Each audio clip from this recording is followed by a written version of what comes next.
With me here today is a very special person, Pullela Gopichand, Guru of Badminton and our national coach. Gopi, as always, it's a great delight and pleasure and a privilege to speak with you. Now I want to start by asking you, now for you, high pressure situations are like an everyday thing. It's an everyday life. You deal with athletes who are in high pressure situations. So tell us how, you actually always exude a great sense of calm, poise, confidence at the same time. So how do you transport that into your athletes? How do you teach them to deal with high pressure situations? Well, for me, having spent so much of time in sport and having seen multiple players over the years, you tend to start to realize that win and loss is something which is not permanent. The direction with which you go, the lessons which you learned will eventually decide in your career how much you're going to win. So I'm looking at the big picture most of the time. I'm looking at what benefits the player, and I in some sense feel till the time you're pushing and in the match you really want to win, but then the moment the loss happens, you almost take it as it's okay. It's the lightest thing. You can just wash off it and it's chalta hai. So it's, I think, that attitude which pursues victory when you're on court, but when the match is done, you kind of take it as though it's the most simplest of things, it's the most easiest of things to forget. I think that makes a lot of sense, because at the end of the day, we are lucky to be in a sport where there are multiple levels which we can play, and there are big tournaments which are coming all the time.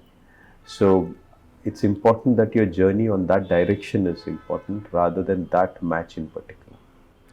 That is amazing, Gopi. Very inspiring words. I think this is not only relating to sport, but for everyone. I mean, parents who are training their children for exams, these are things that hold value for us all. That leads me, you're looking at the larger picture. You're not only looking at win or loss on that day, but how that experience helps you to grow. And that is something I think we also imbibe from ancient systems like systems of yoga. And why I'm bringing this in is because I do know that you yourself have been a practitioner, you have had a great investment in yoga. So tell me something, yoga is a system that it's a practice that targets the central nervous system, and something that I'm sure typically helps athletes to deal with pressure, physical stress. Tell me, do you include any of such practices or such systems in your training modules? Well, about 30 years ago, literally, 1994, I had an ACL tear, and in 96 I had another surgery, and in 98 I had another surgery. So 3 back-to-back surgeries on my left knee, and these were kind of major surgeries, and I had to come out of it. So at that time, for me, the tools available to come out. Today you could talk of psychologists, physiologists, or physiotherapists and strength and conditioning experts.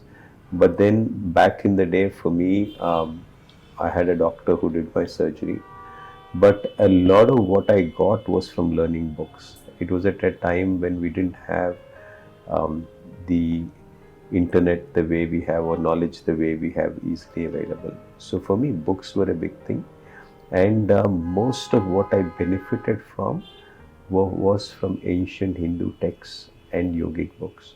So whether it was breathing exercises, whether it was yoga nidra and relaxation, whether it was the theory of karma, I think all of these things were actually very helpful and worked as a psychologist for me.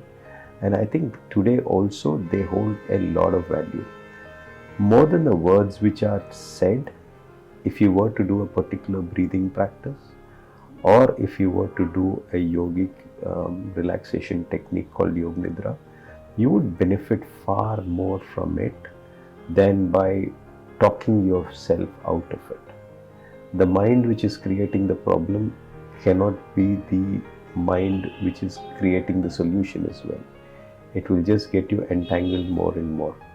To get away from that and to actually get into a space where you're focusing on something else really helps. The other thing which would be very important is that all of what I do is responsible for myself and my results is one way of looking at it when you're on the path. But also when you're done with the journey and we are done with the match in particular sense, it is good to realize that it is probably my karma which has led me to this, and the future is in my hands, is the way I would really want to look at it. And we're very fortunate to be in a system or a culture which actually has a lot of these ancient wisdoms which are available for us. It's only for us to respect that and take our lessons from it. I think is very, very important. Yes, and what you're saying is actually 5,000 years old, and you yourself have been imbibing it for the last 30 years, as you say. And but for many of us, it is a post-pandemic phenomenon that we are thinking more about things like mindfulness, yoga nidra, yoga as not only a weight loss tool, but also as a mind-body thing.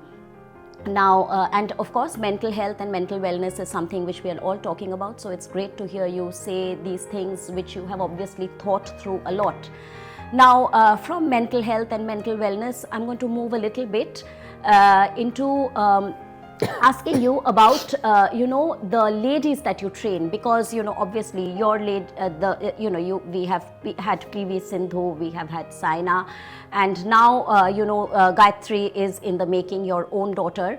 And what I wanted to ask you is, and as a mother of a daughter myself, that when they come to you, they're very tiny, they are 6 or 7, and then you grow them up. You're almost like a parent, a guru. They go into their teens, and then into their 20s, they become high-performing athletes. Do these girls need a little bit of more of extra attention or different attention as their bodies are changing very rapidly? They are having more, possibly more to deal with than the boys. Do you treat the girls any differently? Do you, give them a little extra pat on the back? How do you deal with them? Well, I think this is an area which needs a lot more research than what is available at the moment, because something which is very simple, like actually having a push-up test, and this was actually part of one of the national curriculums for fitness, and they said everybody in the class has to do a push-up or a sit-up, and then my mind went to a kid who may not be the fittest in class, a girl who's 10 years old, 11 years old, who's battling through her own challenges of physical changes in her body. And in front of a class, she's asked to do a push-up or a sit-up, and then she's not able to do it. What goes on in her mind? So simple things like a fitness test, which looks like a very good, correct thing to do, to find out where the talent is in our country, or to find out what fitness we have in our country, could have such a detrimental scar on the minds of young daughters. And I think that is something which I feel very strongly about. So in our ancient culture, we've had girls only schools for a particular reason, and we had their training in a certain fields for a particular reason. So for us to break this all up with a Western psychology and to actually bring it all together as equality also doesn't make sense. So I think I'm not an expert on this, but I do know for a fact that these are issues which are very, very sensitive, and one incident could scar people for life. So I would be really careful about dealing with young girls, and it's an area which I do believe needs our thinkers to really put their brains behind it and actually find the right way. And probably there are a lot more answers in our past than what we have in modern education. So Gopi, from what you said, I got two very important points. One is that girls at this stage, when they come to you and when they are starting to go through the successive stages of their training, they need a little bit of special care. And this is something which of course needs more attention, but also the project of physical literacy. And this is of course something which you have had a major investment in. In our country, physical literacy is something that is lagging behind. We have a lot of brains, we know how to work computers, but we don't have physical literacy. Women especially, we find it hard to plank, our wrists are not trained. So tell us a little bit more about your investment in making people play more, just more physically agile, and women especially. I think the very concept of physical literacy is about making people aware of themselves and have a mind-body connect.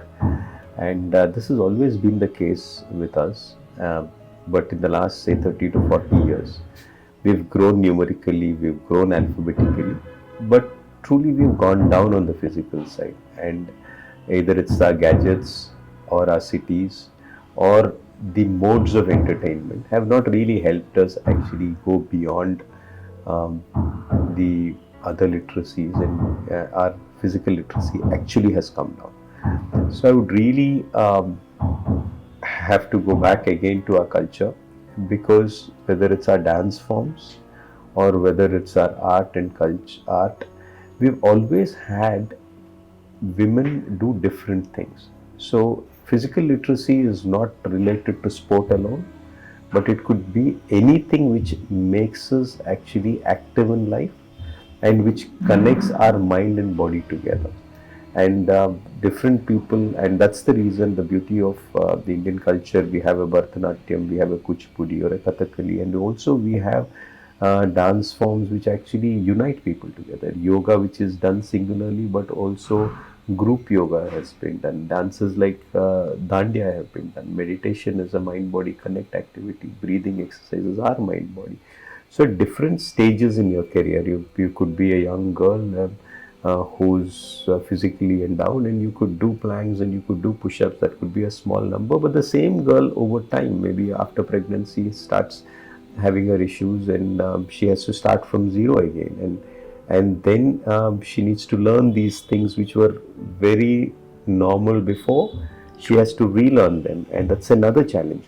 I think the journey of physical literacy is a journey of a mind-body connect with knowledge and awareness to ensure that you continue and you're motivated on this journey of being physically active for life.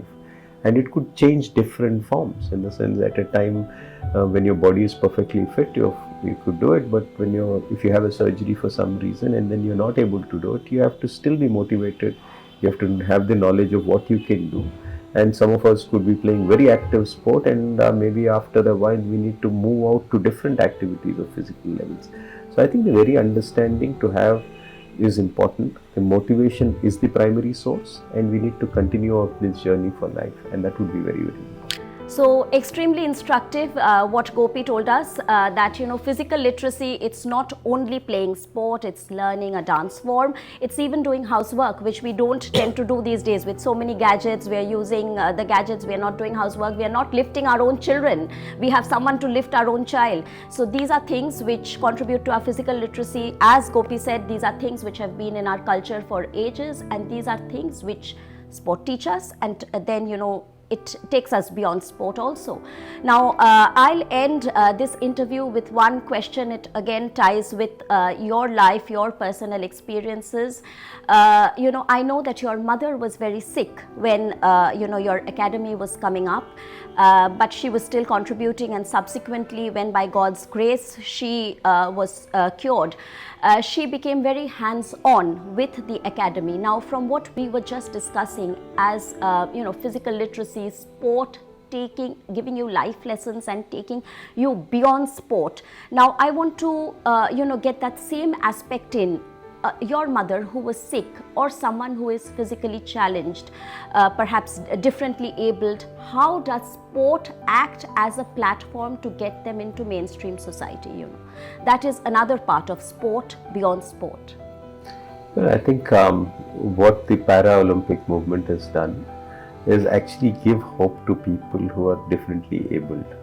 And if somebody has lost a limb, or if somebody has an impairment of any of the organs, I think they start to win, and I'm seeing, and hopefully we'd come to a stage where somebody is born with a deformity and the parents are really worried initially, but very soon they're able to shift it and see an opportunity in the handicapness or the deformity.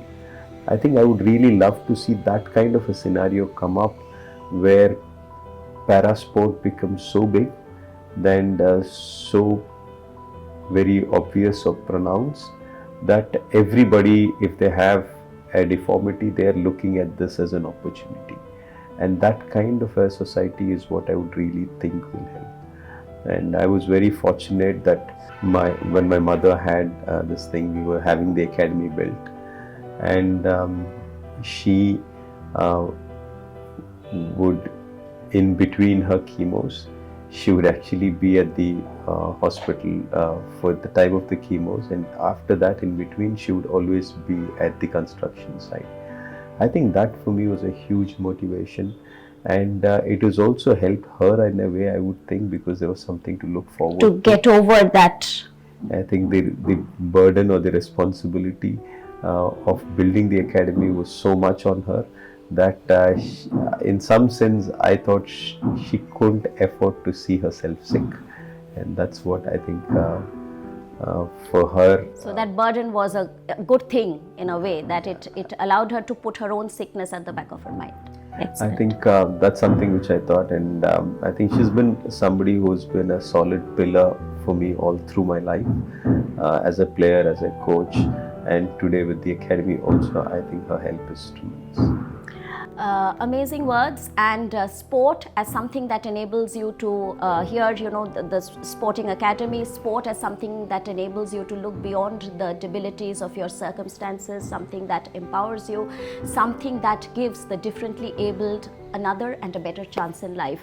So here with me is Pullela Gopichand. Gopi, as always, it was a great privilege speaking to you. Thank you very much. Thank you.